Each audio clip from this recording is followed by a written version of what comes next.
so you're seeing some moves right away in that kind of mode with Noah Vonleh and Jake Layman and Jordan Bell and those kinds of things. But you're also seeing them at least try to get in the conversation for bigger stars. Whether they were really hard recruiting D'Angelo Russell. They're trying to change a perception here of a franchise that is just, frankly, been an afterthought in this league for a long, long time. And that takes time, but they're coming in guns blazing that way.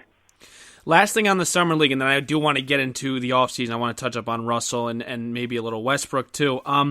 Individually, what did you think of Josh Okogie? I know he was talking about he's trying to obviously improve his offensive game. We know what he can do defensively.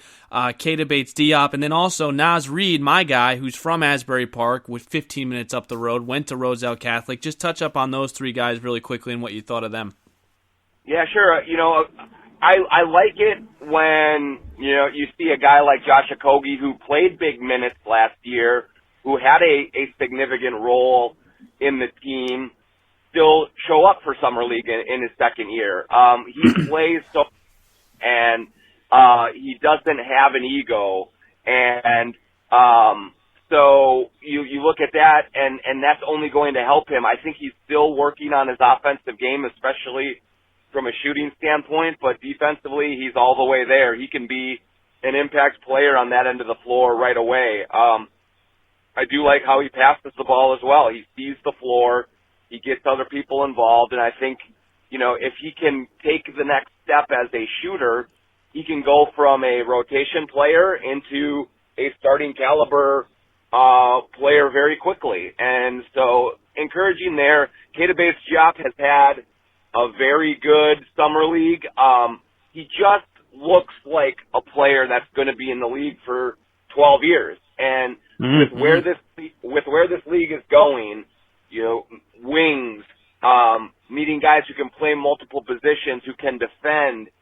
He's got such a polish to his game and a maturity to his game that I think he can be a help next year on the floor, absolutely. And Naz Reid, as I kind of touched on, he's really, really big.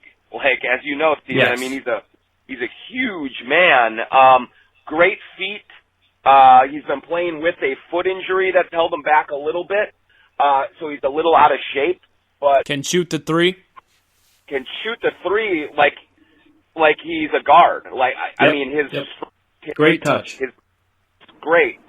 And so he's on a two-way contract, but I know that the Timberwolves believe they have a player there. It may take a year in the G League of polishing, but he's playing on a team that needs good, versatile big men, and he will have a role on the Timberwolves sooner than later if he's able to cut a little bit of weight, get back in shape a little bit, and just work on his all-around game, but got great feel. I think they found something there. And we're here with John Krasinski of The Athletic. Yeah, I said it on draft night. We know what's going on with Culver, so we don't have to get into him as much. But when the Wolves ended up signing Naz Reid, first of all, I was surprised he went undrafted because I remember watching him a lot this year in the SEC, watched him play against Maryland in the tournament. He's just got, like you said, a great feel for the game. He has wonderful touch for a big man.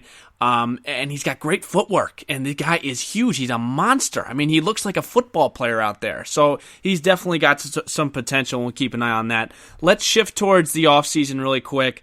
I have a little theory, and I want you to, if you think it's completely off, say, Steven, you're out of your mind.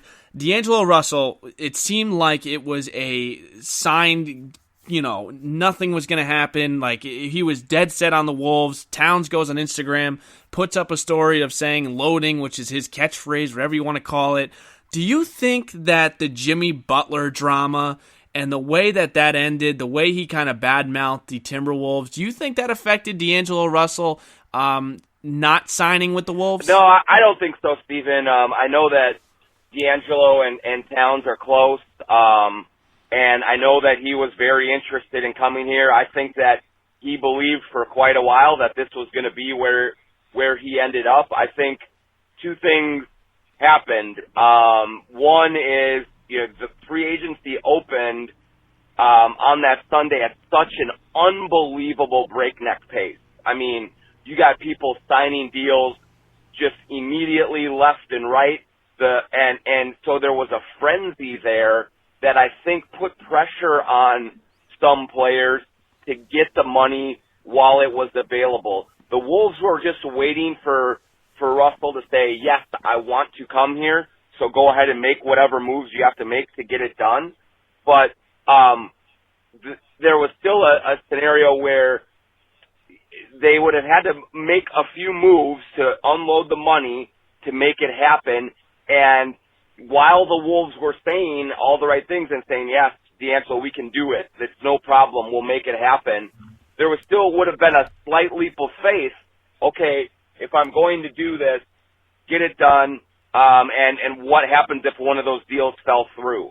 The other part of it is that no one expected the Golden State Warriors to get in it. I mean, that came almost out of the blue, and when the gold standard for organizations in the NBA and one of the model franchises in all of professional sports knocks on your door and tells you, we want to give you a max deal to play alongside Steph Curry and Draymond Green and help us hold down the fort while Klay Thompson is coming back, that's a very difficult proposition to pass up. And the Warriors did not have to jump through any hoops. They said, look, we can sign and trade you for KD and make it happen. And so I think he just said, man, I'm in. Let's do this. And that's how it worked out. Just frustrating, I think, as Wolves fans, because you don't get a lot of these guys. Like, it's very rare that Jimmy Butler, he's really the first one to ever sign as a big free agent coming to Minnesota. And I think when you don't get a lot of that attention, then you hear about Russell, and then Russell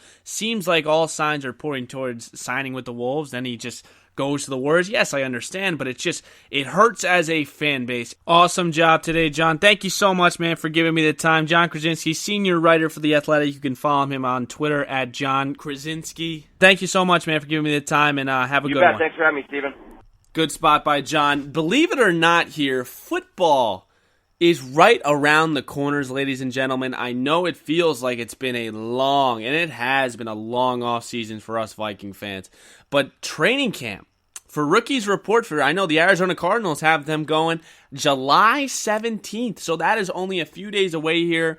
The Vikings rookies report July 22nd, veterans July 25th.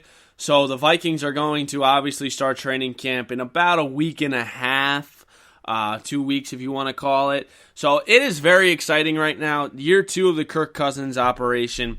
Obviously the offensive line has been touched up and they've tried to fortify that. But I wanted to first get into the over-unders, just read them to you guys, how you guys feel about them, and we'll talk a little bit about the Vikings one because I feel just a tad disrespected. So as expected here, we have the Patriots at 11 wins. We've got the Chiefs, Rams, and Saints at 10.5. We've got the Colts and Eagles at 10.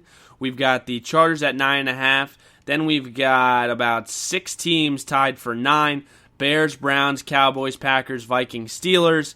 A couple of notable ones here. The Jets are at 7.5. The Lions in the Vikes division at 6.5.